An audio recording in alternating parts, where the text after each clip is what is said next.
Video like जरूर कर लीजिए और ऐसे वीडियो लगातार फ्री में पाने के लिए चैनल को तुरंत सब्सक्राइब कर लीजिए और बेल आइकन को जरूर टैप कर लीजिए ताकि आगे भी सारे वीडियो आपको मिलते रहे। यूट्यूब में फॉलो करते हैं तो प्लीज ये वाला फ्री टेलीग्राम चैनल जरूर ज्वाइन कर लीजिएगा। सारे नोटिफिकेशन सारे अपडेट यहीं पे आते हैं, ध्यान रखिए। Good morning friends, my name is Chandravardhan and I welcome you all to Study for Civil Services, one of the India's leading educational platforms।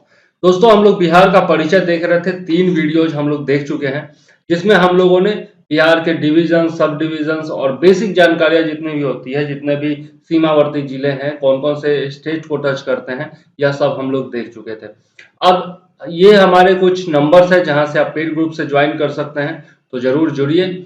और ये जो स्लाइड्स हम लोग देख चुके हैं पहले, वो है जिसमें हम लोगों ने सारा कुछ देखा था। जो भी बेसिक चीजें हो सकती हैं, जितने भी डाटा हो सकते हैं, आंकड़े हो सकते हैं, वो सब हम लोग देख चुके थे।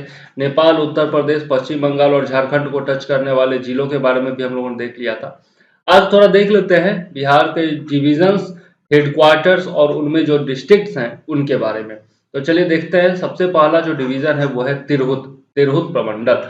अब इसमें हेडक्वार्टर जो है वो है मुजफ्फरपुर। याद रखिएगा, तिरहुत प्रमंडल का मुख्यालय कहाँ है? मुजफ्फरपुर है। और इसमें जिले कौन कौन से आते हैं? मुजफ्फरपुर, पूर्वी चंपारण, पश्चिमी चंपारण, सीतामढ़ी, वैशाली और शिवहर, ये जिले आते हैं किसमें? तिरहुत में। उसके बाद है आपका नेक्स्ट जो डिवीजन है वो है सारण डिवीजन। सारण डिवीजन की जो राजधानी है वो है छपरा। और इसमें जो जिले आते हैं वो कौन कौन है? सारण है, सिवान है और गोपालगंज है। याद रखिएगा, बहुत ही महत्वपूर्ण है। ठीक, इसके बारे में पूछा भी जाता है। चलिए नेक्स्ट है अपना पटना। पटना जो है उसका हेडक्वार्टर भी पटना ही है। और इसमें जो जिले आते हैं वो है पटना, भोजपुर, भभुआ, रोहतास, बक्सर और नालंदा। ठीक है, तो यहाँ पर देख लीजिए, पटना, भोजपुर, भभुआ, रोहतास, बक्सर और नालंदा, ये जिले जो है वो आते हैं पटना में के अंतर्गत। उसके बाद है मगध। मगध के बारे में ही पिछली बार पूछा गया था। नेक्स्ट ईयर जो पिछला बीपीएससी का एग्जाम हुआ है उसी में क्वेश्चन पूछा गया था। तो मगध का जो हेडक्वार्टर है वो है गया। और इसके अंतर्गत आता है गया, जहानाबाद, अरवल, औरंगाबाद और नवादा। याद रखिएगा, गया, जहानाबाद, अरवल, औरंगाबाद और नवादा जो है वो मगध डिवीजन के अंतर्गत आता है। उसके बाद है आपका मुंगेर। मुंगेर डिवीजन का मुख्यालय भी, हेडक्वार्टर भी जो है वो मुंगेर ही है। और इसके अंतर्गत आता है मुंगेर, बेगूसराय, खगड़िया, लखीसराय, जमुई और शेखपुरा। ठीक है, याद रखिएगा। नेक्स्ट है अपना भागलपुर। भागलपुर डिवीजन का जो हेडक्वार्टर है वो भी भागलपुर ही है। और इसके अंतर्गत आता है भागलपुर और बांका, मात्र 2 जिला। ठीक, संख्या भी याद रखिएगा। देखिए ऊपर से मैं संख्या बता देता हूँ, 1 2 3 4 5 6, तो टोटल 6 जिले आते हैं किसमें? तिरहुत में। 3 जिले आते हैं आपके सारण में। पटना में कितने आते हैं? पटना में भी 6 आते हैं। फिर यहाँ पर यदि देखें मगध में, तो मगध में आते हैं 5 जिले। और इसमें देखें तो 6 जिले हैं मुंगेर में और फिर 2 जिले मात्र हैं भागलपुर में। ठीक है, उसके बाद आता है अपना पूर्णिया। पूर्णिया का जो हेडक्वार्टर है वो भी पूर्णिया में ही है। और इसमें आते हैं 4 जिले, जिसमें है पूर्णिया, कटिहार, अररिया और किशनगंज। ठीक है, तो इसमें टोटल 4 जिले। उसके बाद है अपना कोसी प्रमंडल। कोसी प्रमंडल का मुख्यालय सहरसा। और सहरसा में कौन कौन से जिले आएंगे? सहरसा, मधेपुरा और सुपौल। ठीक है, तो इसमें 3 जिले टोटल आते हैं। उसके बाद है अपना दरभंगा। दरभंगा का जो हेडक्वार्टर है वो भी दरभंगा ही है। और इसमें 2 जिले आते हैं, दरभंगा और मधुबनी। ठीक, तो यहाँ पर देखिए 6 3 9 9 6 15 15 5 20 6 26 2 28 4 32 और 5 37 जिलों के बारे में बताया गया है यहाँ पर। ठीक है, टोटल 37 जिले। ठीक, जबकि बिहार में कितने हैं? 38 जिले हैं। तो कोई एक जिला यहाँ पर छूट गया है, शायद शिवहर नहीं बताया गया। शिवहर बहुत बाद नहीं, शिवहर भी यहाँ पर भी है ही। कोई एक जिला छूटा है जो कि देखना पड़ेगा। ऑफिशियल डाटा है इसलिए मैंने यहाँ पर ये बताया है आप लोगों को टोटल। ठीक, चलिए, तो ये हमने देखा डिवीजन, हेडक्वार्टर और जिलों के बारे में। ठीक, अब थोड़ा सा हम लोग यहाँ पर मैप पर देख लेते हैं कौन कौन सा जिला कहाँ पर स्थित है। तो सबसे उत्तरी जिले यदि हम लोग देखें तो यहाँ पर देख सकते हैं पश्चिमी चंपारण, फिर है पूर्वी चंपारण, फिर आता है शिवहर, फिर आता है आपका सीतामढ़ी, मधुबनी, सुपौल, अररिया और किशनगंज। ठीक है, ये सारे उत्तरी जिले हैं जो कि नेपाल के बॉर्डर को टच करते हैं। हालांकि शिवहर जो है वो नेपाल के बॉर्डर को टच नहीं करता है। उसके बाद यदि हम लोग देखें सबसे वेस्टर्न जिलों के बारे में, तो आपका पश्चिमी चंपारण है, गोपालगंज है, सिवान है, फिर आपका सिवान के नीचे सारण है, बक्सर है और कैमूर है। ठीक है, ये सारे जितने भी हो गए आपके पश्चिमी जिले हो गए।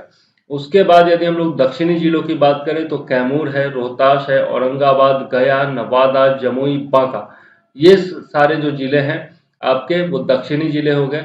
और उसके बाद यदि हम लोग बात करें पूर्वी जिलों की, ईस्टर्न डिस्ट्रिक्ट्स की, तो किशनगंज हो गया, पूर्णिया हो गया, कटिहार हो गया, भागलपुर हो गया और बांका हो गया। ठीक है, ये सारे जिले जो हैं वो आपके पूर्वी जिले हो गए। ठीक, तो इस तरीके से आप याद रख सकते हैं कि कौन सा जिला कहाँ पर स्थित है।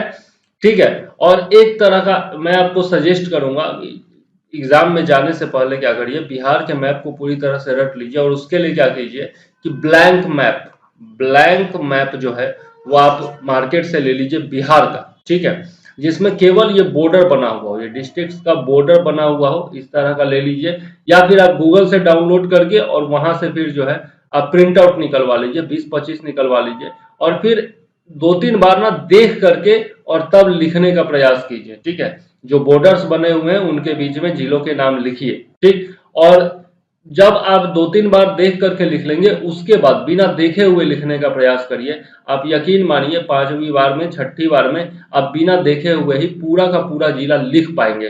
ठीक है, और उससे आपका कॉन्फिडेंस बढ़ेगा, कौन सा जिला कहाँ पर है, कितना उसका किस जिले के आसपास कौन सा जिला है, ये सब आपको याद हो जाएगा। ठीक है, तो ये निश्चित तौर पर करके देखिए, आपको बहुत ज्यादा लाभ होने वाला है और एग्जाम में भी बहुत ज्यादा लाभ होगा। अच्छा, इससे पता क्या चलता है, अगर हम बिहार के मैप पर कंट्रोल कर लेते हैं तो इससे होता क्या है। अब जैसे देखिए, आप जानते हैं कि जैसे हम लोग भौगोलिक विभाजन पढ़ेंगे बिहार का, तो देखेंगे कि उत्तर का जो ये सब क्षेत्र है, ये सब कौन सा क्षेत्र है, ये सब है तराई क्षेत्र। ठीक है, नेपाल तराई क्षेत्र के अंतर्गत आता है। ठीक है, और तराई क्षेत्र की जो मिट्टी होती है वो दलदली होती है। ठीक है, दलदली होती है। ठीक, इसके अलावा यहाँ पर जो है आपका भांबर प्रदेश पाया जाता है, भांबर प्रदेश पाया जाता है, जिसमें क्या होते हैं, चट्टानों के टुकड़े पाए जाते हैं। ठीक है, तो इधर खेती बहुत ज्यादा अच्छी नहीं होती है। ठीक है, बहुत ज्यादा अच्छी खेती नहीं होती है, पानी बहुत, और ये जितने भी होते हैं वो पहाड़ी इलाके एक तरह से माने जाते हैं। ठीक है, उसके बाद जब हम लोग नीचे की तरफ आते हैं तो यहाँ पर क्या है, गंगा नदी है, ये बीचों बीच काटती है गंगा नदी। तो ये सब जितने भी क्षेत्र हैं, यहाँ पर जो जितने भी जिले हैं, ये सब में जो है आपका मिट्टी जलोढ़ मिट्टी पाया जाता है। ठीक है, तो यहाँ पर जलोढ़ प्रकार का मिट्टी पाया जाता है। तो ऊपर में आपका कौन सा मिट्टी पाया गया, उसके बाद कौन सा मिट्टी पाया गया, तो जलोढ़ मिट्टी पाया जाएगा। इसमें भी आपका नवीन जलोढ़ मिट्टी होगा और पुराना जलोढ़ मिट्टी होगा। ठीक है, तो अब इसके नीचे भी आएंगे तो नीचे भी कुछ दूर तक आपको जलोढ़ मिट्टी पाया जाएगा। ठीक है, और फिर नीचे जो है आपका झारखंड से सटा हुआ प्रदेश है, यहाँ पर जो है आपका पहाड़ी प्रदेश है, पहाड़ी या फिर कह सकते हैं पठारी प्रदेश है। ठीक है, तो यहाँ पर भी जो है मिट्टी कैसी पाई जाएगी, मिट्टी आपकी जो है वो मोटे मोटे दानों वाली मिट्टी पाई जाएगी। ठीक है, तो अब क्या होगा कि आपको पता चल जाता है कि मिट्टी किस प्रकार, कौन सा जिला कहाँ अवस्थित है, इससे आपको पता चल जाएगा कि मिट्टी का प्रकार क्या होता है। मिट्टी का प्रकार पता चल जाएगा तो आपको फसलों के का प्रकार पता चल जाएगा। ठीक है, कौन कौन से जिले बाढ़ से प्रभावित होते हैं, कौन सी नदियां किन जिलों से होकर के गुजरते हैं, ये सब चीज आपको पता चल जाएगा। कहां पर किस चीज पर आधारित उद्योग लगाए जा सकते हैं। जैसे ये पठारी क्षेत्र है, यहाँ पर मिनरल्स बहुत ज्यादा पाए जाते हैं, झारखंड से छते हुए क्षेत्र में खनिज बहुत ज्यादा पाए जाते हैं। तो खनिज आधारित उद्योग कहाँ लगाए जाएंगे, ये नीचे वाले क्षेत्र में लगाए जाएंगे, नीचे वाले जिलों में लगाए जाएंगे, ऊपर वाले जिलों में नहीं लगाए जाएंगे। ये जो जिले हैं यहाँ पर कृषि अत्यधिक मात्रा में होती है, तो क्या होगा, कृषि से संबंधित उद्योग लगाए जाएंगे, है ना। तो अलग अलग तरह की जानकारी हमें प्राप्त हो सकती है अगर हमारा मैप पर कंट्रोल हो जाए। ठीक है, तो मैप अपने पास रखिए और प्रैक्टिस, जैसा मैंने बताया उस तरीके से प्रैक्टिस कीजिए, आसानी से आप मैप पर कंट्रोल कर पाएंगे और उसके बाद डिफरेंट जो फैक्ट्स हैं वो आपको अपने आप याद होते चले जाएंगे। ठीक है, तो फिलहाल इस वीडियो में यही रहने देते हैं। इस वीडियो में मैंने आपको ज्यादा जानकारी तो नहीं दी, लेकिन उम्मीद है कि जो टिप्स जो मैंने दिए हैं वो आपको जरूर काम आएंगे। तो मैं चंद्रवर्धन इस वीडियो में लेता हूं आपसे इजाजत। अगले वीडियोज में हम लोग एक एक जिले के बारे में ठीक है, ये सारे ऑफिशियल डाटा पर आधारित है, हर एक जिले के बारे में डिटेल में जानकारी प्राप्त करते चलेंगे। ठीक है, तो चलिए इस वीडियो के लिए फिलहाल मुझे दीजिए इजाजत। जय हिंद, वंदे मातरम।